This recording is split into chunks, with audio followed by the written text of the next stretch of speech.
하나님의 말씀은 마태복음 28장 1절에서 6절까지 말씀을 보도록 합니다.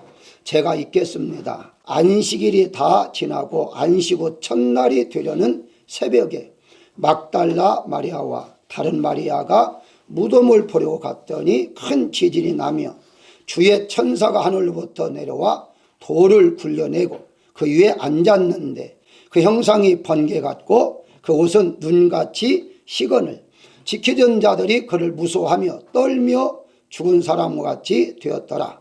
천사가 여자들에게 말하여 이르되 너희는 무서워하지 말라. 십자가에 못 박힌 예수를 너희가 찾는 줄을 내가 아노라. 그가 여기 계시지 않고 그가 말씀하시던 대로 살아나셨느니라. 와서 그가 누우셨던 것을 보라. 아멘.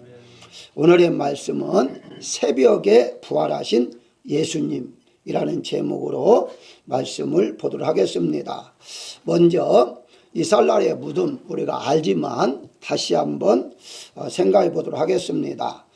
요한복음 19장 41절에 보게 되면 예수님께서 장사하실 때에 이제 아직 사람이 장사한 일이 없는 새 무덤이 있는지라 라는 말씀. 이 무덤이 아직 장사한 일이 없다 하는 말은 무슨 말인가?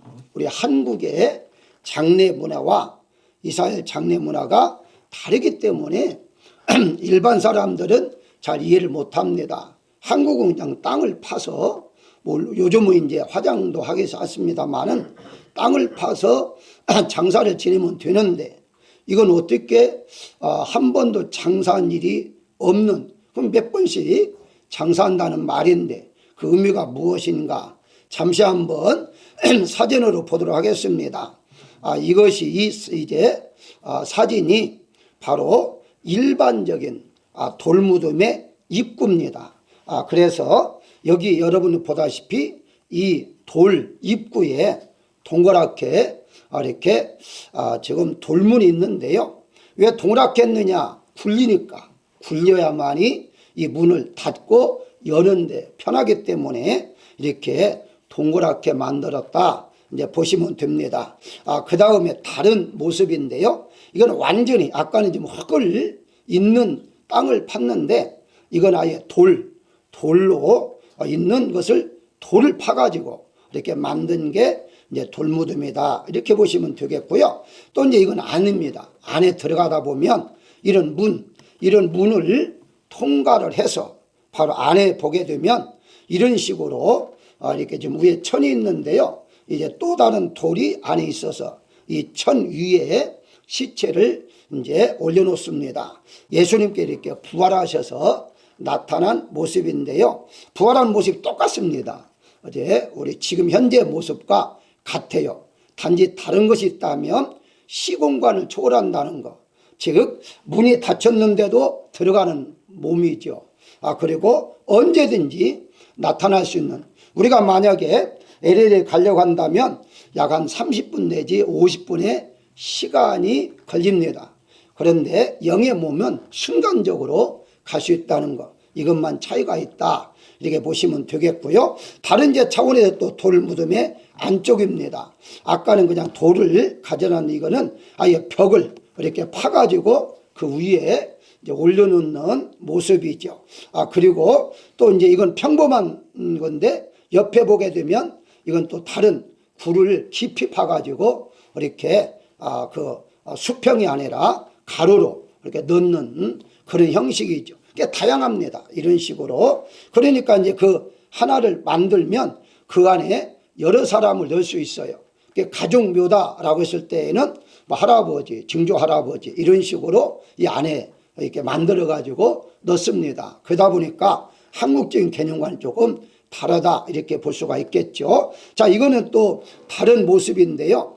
이렇게 이런 식으로 또 약간 비스듬하게, 여기 지금 평범한 것이 아니라 약간 비슷하게 만들었잖아요. 이런 식으로 또 비슷하게 만들어서 또 넣기도 합니다. 여러 가지 다양하다 이렇게 이제 보시면 되겠고요. 또 이거는 이제 어떤 모습이냐? 공동묘지입니다. 이것은 가난한 사람들이 자기 묘를 가질 수가 없는 사람들 있잖아요. 이런 사람들은 한꺼번에 이렇게 만들어 놔가지고 여기다가 이제 이게 구멍 있잖아요. 여기 지금 멀리서 찍은 것이지만 사실은 이 관이 하나 이제 들어갈 수 있도록 이렇게 만든 것인데, 당시에는 사실 우리 한국처럼 관이 없습니다. 그 나라는 관이 없이 그냥 넣기도 해요. 그러다 보니까 바로 이렇게 구멍만 만들어 놓으면 되는 것이죠. 자, 이것은 이제 현대식 무덤입니다. 현대식 무덤이 이스라엘 그 성전에 가게 되면 성전 옆에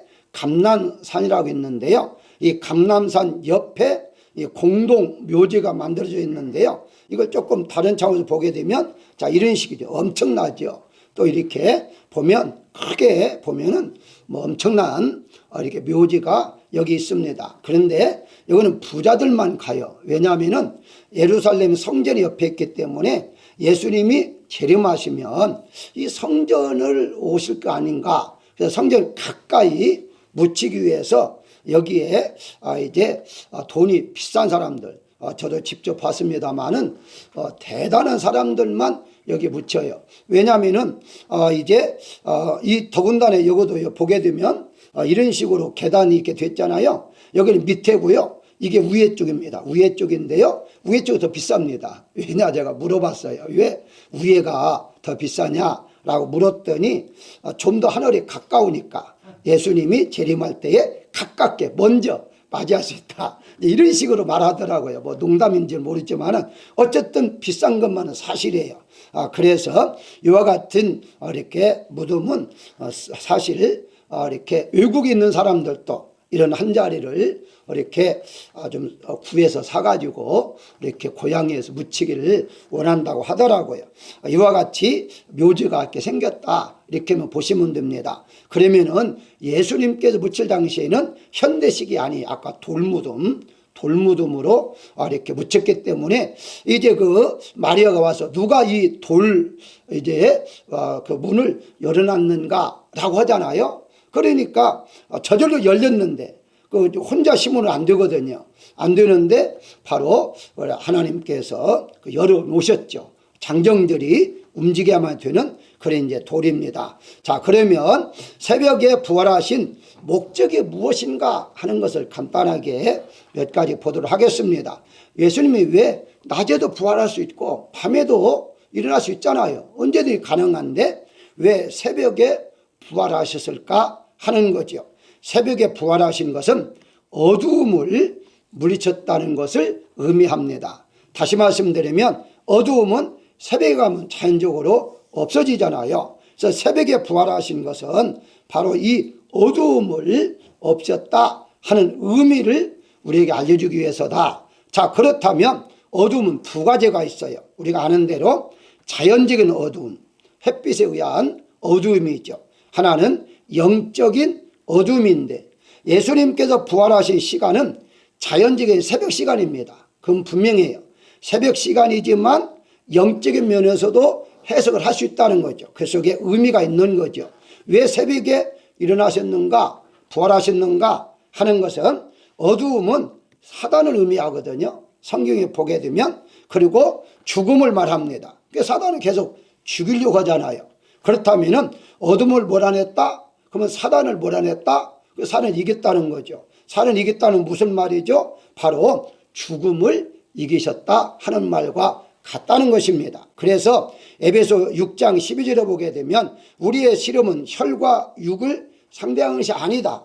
먹과 세상 주관들과 하늘에 있는 악의 영들을 상대하는 것이라. 근데 잘 보시면 여기 앞에 어둠의 세상 주관자들이라고 되어 있잖아요.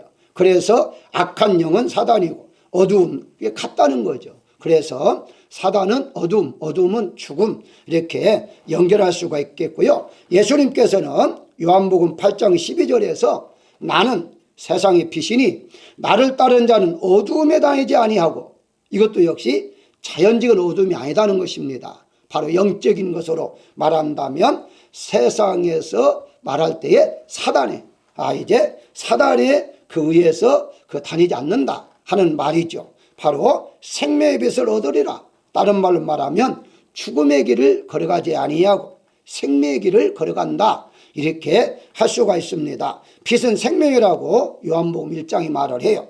그래서 예수님은 빛이시고 이제 4절에 보기에는 그 안에 생명이 있었으니 이 생명은 사람들의 빛이다. 그래서 예수님 빛으로 오셨는데 그 안에 봤더니 예수님이 생명에 계셔. 그 생명인데 봤더니 우리의 사람들이다. 한마디로 쉽게 설명하면 우리를 살려주시기 위해서 생명을 가지고 오셨다. 이렇게 성경은 말하고 있습니다. 그렇다면 어두움은 사단이요, 사망, 즉 죽음을 말한다면 결국 어둠이란 빛이 없는 것을 말합니다. 빛이 없으면 어둠이잖아요. 바로 여러분들이 지금 현재 이것처럼 이렇게 조금 그 전기만 전등만 꺼져라 이렇게 캄캄하잖아요. 이게 바로 빛이 없으면 어둠이에요. 간단해요. 그럼 결국 무슨 말이야? 불신자들이 왜 죽어 있다고 하느냐? 빛이 없다. 빛이 누구냐? 예수님이시다. 예수님이 없기 때문에 불신자들은 이미 죽은 자다. 이렇게 우리가 말하고 있는 거죠. 사실 육신적으로 살았지만 영적으로 이미 죽었다. 왜? 빛이 없기 때문에. 빛이 없다는 말은 예수님 없기 때문에. 그래서 조금 더 창세기로 올라가다 보면 원래 창세기 1장 2절에 땅이 혼돈하고 공허하며 흑암이 깊음이 있고, 즉 처음 우주를 창조할 때는요 빛이 없었다는 거예요. 어두움만 있었다라고 성경은 말해요. 자, 그런데 3절에 빛이 있으라 하시니 빛이 있었고 하면서 첫 번째 첫날에 빛을 창조하죠. 이때 말씀하신 빛은요 생명의 빛을 의미합니다. 이건 태양이 아니에요. 태양은 4일째 되는 날에 만드셨어요. 자, 그런데 여러분 잘 보십시오. 성경에 보게 되면 태양이 만들기 전에 셋째 날에 각종 식물을 만드셨어요. 아니, 우리가 알기로는 태양이 없으면 어떻게 식물이 삽니까? 살 수 없다고 우리는 배우잖아요, 과학적으로. 근데 성경에는 아니에요. 태양이 없었는데 바로 식물이 이미 만들었고 열매 맺는 이제 나무까지 하나님 만드셨어요. 살았다는 얘기 아닙니까? 그렇다면 무엇을 의미하느냐? 이 첫 번째 날에 빛을 창조한 것이 생명의 빛이다. 이게 생명의 빛이 있어서 식물로 살고 모든 것들이 생명이 있게 되었다. 이렇게 보시면 되는 것이죠. 결국 가서는 무슨 말이냐? 바로 에베소 5장 8절에 너희는 전에는 어둠이든지, 우리도 예수님 믿기 전에는 어둠이었다는 거죠. 그런데 주 안에서 이제는 빛이라. 빛의 자녀처럼 행하라. 빛의 열매는 착함과 의로움과 진실함이 있다라고 말하고 있는 것이거든요. 한마디로 우리는 예수님을 영접함으로 우리는 어둠, 즉 사단은 물러갔고 죽음도 물러갔다. 우리는 영원한 생명을 얻었다. 이렇게 성경은 말하고 있습니다. 사도행전 2장 24절에 하나님께서 그를 사망의 고통에서 풀어 살리셨으니 이는 그가 사망에 매여 있을 수 없다. 무슨 말이죠? 예수님 빛이라고 했잖아요. 어둠이 어떻게 빛을 이길 수 있어요? 그러니까 사망이라는 것은 어둠인데 어둠에 그대로 있을 수 없다는 거예요. 그러니까 잠시 어둠이 있었다는 것, 그건 이제 금방 또 빛을 비추게 되면 물러가게 되죠. 그러니까 결국 무슨 말이냐? 사단이 예수님을 죽임으로 구속 역사를 이루지 못하려고 했지만 예수님 다시 살아났죠. 다시 살아남은 말미암아 바로 이제 영원한 구속의 역사가 이루어졌다. 이렇게 이제 보시면 됩니다. 그래서 우리도 빛 안에 있으니까 요한일서 5장 18절에 하나님께로부터 나신 자가 그를 지키심에 악한 자가 그를 만지도 못하느니라 라고 말씀하고 있습니다. 그렇다면 두 번째는 왜 새벽에 부활하셨는가? 그것은 새로운 역사가 시작된다는 것을 의미합니다. 무슨 말입니까? 창세기 1장에 보게 되면 저녁이 되며 아침이 되니 라는 말씀이 계속 나오죠. 저녁이 되며 아침이 되니 무슨 말입니까? 첫째 날을 하나님이 창조했잖아요. 창조할 때는요 아직 첫째 날을 창조하기 전날이 없지만은 그 전의 모습과 창조한 모습은 다르다는 거예요. 자, 그런데 첫째 날에 창조를 했는데 그 창조는 둘째 날과 다르고 또 둘째 날은 셋째 날과 달라요. 그게 새로운 역사라는 거죠. 똑같은 것이 아니다는 거예요.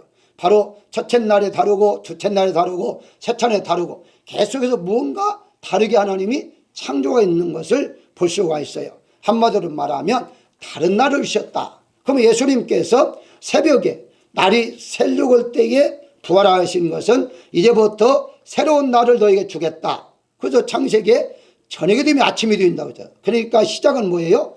아침부터 시작하는, 우리는 아침부터 시작하는, 저녁이 되며 아침이 되니 아침부터 시작하는 거죠. 그래서 새벽부터 우리에게 하나님께서 새로운 역사를 시작하는 날이다. 그래서 성경에 보면 홍해가 갈라진 것도 새벽이었죠. 어두움과 같은 애굽 시대를 지나고 새로운 시대를 맞이한다 하는 것을 의미하고 있죠. 그래서 홍해가 갈라지기 전에도 군대가 쳐들어올 때에도 이제 그쪽은 어두움이 있었지만 이쪽 이스라엘 나라는 백성들은 빛이 있었죠. 그것이 다 하나님께서 빛과 어두움이 무엇인가를 알려주면서 새벽에 일어나는 것을 우리가 볼 수가 있는데요. 바로 만나도 새벽에 내렸고 여리고성도 새벽에 무너졌고 바로 새로운 역사가 거의 다 새벽에 일어났다는 것은 새로운 날을 우리에게 주신다. 새로운 역사가 일어난다. 그래서 여러분들 우리가 믿는 사람은요, 바로 어제의 날이 아니에요. 오늘은 오늘이에요. 하나님이 나에게 새로운 날을 주셨어요. 한 달 전의 날이 아니에요. 똑같은 날이 아니에요. 1년 전의 날이 아니에요. 어떤 분은 너무너무 지루해. 똑같은 일상이 똑같아. 너무너무 이제 지겹다 하는데 그건 믿지 않는 사람들의 의미예요. 우리는 새로운 날이에요. 지겹다 생각하면 안 돼요. 하나님이 나에게 새로운 날을 줬기 때문에 어제처럼 똑같은 일을 한다 할지라도 사실은 똑같은 일이 아니에요. 똑같은 일이 반복하는 것 같은데 똑같은 일이 아니에요. 아니 밥도 반복하잖아요. 밥 어저께 점심 먹은 거 오늘 또 점심 먹었으니까 똑같이 먹었잖아요. 아니 어제 먹은 음식이 아니잖아요. 다른 음식이잖아요. 똑같은 음식인데 어제 만든 음식인데 만들어서도 먹는 건 다른 거예요. 다른 거 먹었지 먹은 거 토해가지고 다시 먹습니까? 모든 게 다 새로운 역사를 일으키고 있다. 이렇게 보시면 돼요. 그래서 요한계시록 2장 28절에 영적인 면에서는요. 내가 새벽별을 주리라. 무슨 말이죠? 새벽별을 준다는 말. 그 새벽별을 주리라. 그러면서 22장 16절에 나는 다윗의 뿌리요 자손이니 곧 광명한 새벽별이라 그렇게 말씀을 해요. 자, 예수님을 가리켜서 새벽별이라 라고 말씀하잖아요.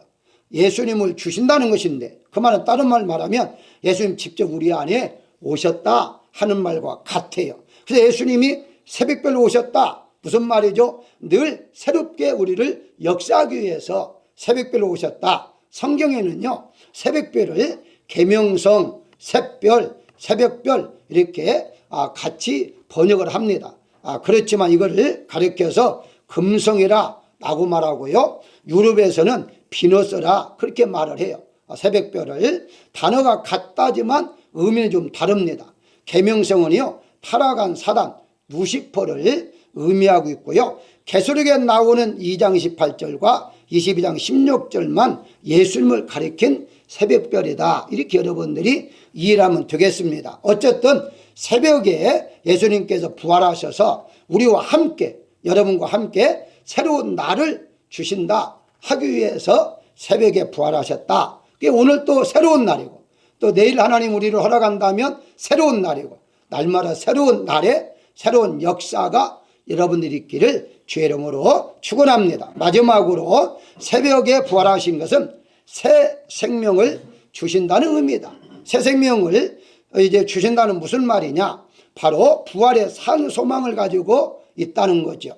우리가 현재 거듭나서 이제 살고 있지만 사실은 앞으로 몸까지 부활해서 영원히 산다는 것.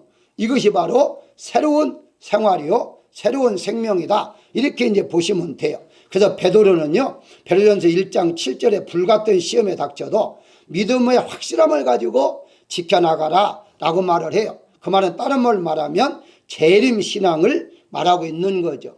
예수님께서 오실 날을 우리가 기다리면서 바로 오늘 또 이렇게 예배드리는 것도 사실 따지고 보면 예수님 오시는 맞이하는 재림의 예수님을 맞이하는 모습이다. 뭐 이렇게 이제 보시면 돼요. 부활을 이제 하나님 앞에 부활에 대해서 기념하며 찬양하지만 사실 따져보면 예수님 오시는 것을 또 기다리고 있다 하는 것과 같아요.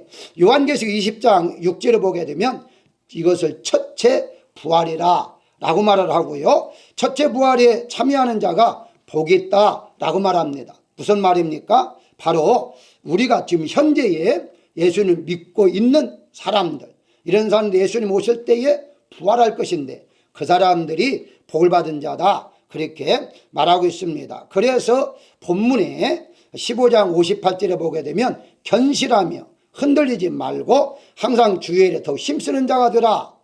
이는 너희 수고가 주 안에서 헛되지 않은 줄을 알미라 라고 말하고 있습니다. 헛되지 않기 위해서 바로 우리가 이제 믿음이 흔들리지 말고 견실하게 지켜나가야 한다라고 말씀하고 있습니다. 그렇습니다. 예수님의 부활을 믿으시기를 바란다면 여러분들도 부활할 것을 믿어야 한다는 거예요.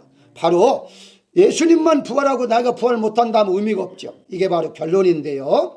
바로 부활의 축복을 받기 위해서 첫째도 믿음, 둘째도 믿음, 셋째도 믿어야 됩니다. 뭘 믿어요? 부활을 믿어야 해요. 부활을 믿어야 바로 나도 부활을 할 수 있다. 그래서 성경에 많은 말씀이 있지만 부활한, 예수님이 부활했다, 그걸 많은 사람들이 못 믿었잖아요. 고린도서 15장 12절에 너희 중 어떤 사람들은 죽은 자 가운데서 부활이 없다고 하는데, 부활이 없다는 사람이 있었어요. 없다고 하는데 그 이유는 예수님의 부활을 믿지 못했기 때문에 바로 부활이 없다고 말하는 것이에요. 만약에 13절에 부활이 없으면 그리스도가 다시 살아나지 못했을 것이다. 바꿔 말하면 예수님의 부활한 것은 부활이 있다는 증거라는 거죠. 예수님이 부활 못했으면 아니 이제 그것은 부활이 없다는 거다. 이미 부활했지 않느냐. 그러니까 우리도 부활한다는 걸 믿어야 한다. 14절에 만약 예수님이 다시 살아나지 못했다면 우리가 전파하는 것 헛되다. 믿음도 헛것이다. 무슨 말입니까? 정말 우리가 믿는다는 것은 부활이라는 거예요. 그래서 기독교 핵심은 부활이에요. 부활해야 영원히 우리 몸 가지고 영원히 살잖아요. 영원히 사는 것이 없다면 왜 이렇게 우리가 고생하고, 사실 어떤 면에 볼 때는요 고생하잖아요. 예수 믿는 거 쉽지 않잖아요. 어떤 면에서 물론 우리가 믿음으로 그냥 잘 극복해 나가니까 그렇게 말하지만 쉬운 건 아니잖아요. 그런데 그런 걸 다 감수하는 이유가 뭘까요? 영원한 부활이 있기 때문에 우리는 감수한다는 거죠. 그래서 바울이 이렇게 말합니다. 에베소에서 맹수와 싸웠다면 무슨 유익이 있으랴. 내일 죽을 터이는 먹고 마시리라. 무슨 말이냐. 제가 소개 안 했습니다. 쭉 읽어보고 바로 고린도전서 15장 31절 이렇게 말을 해요. 만약에 부활이 없다면 내가 맹수와 막 싸우고 했는데 그렇게 많은 고난을 받았는데 그게 무슨 유익이 있느냐. 아무 유익이 없지 않느냐. 바로 부활이 없으면 내일 죽을 거니까 먹고 마시자. 나도 그렇게 살았을 텐데 부활이 있기 때문에 나는 그렇게 살지 않았다라고 지금 말하고 있는 것입니다. 그렇습니다. 바로 우리는 정말 부활을 믿기 때문에 절제할 걸 절제하고 인내할 걸 인내하고 우리가 참을 걸 참고 살아가는 것이다. 이렇게 이제 보시면 되는 것입니다. 사랑하는 여러분들, 오늘 새벽에 주님께서 부활하셨습니다. 그것은 우리도 부활한다는 사실을 믿으시기를 주의 이름으로 축원합니다.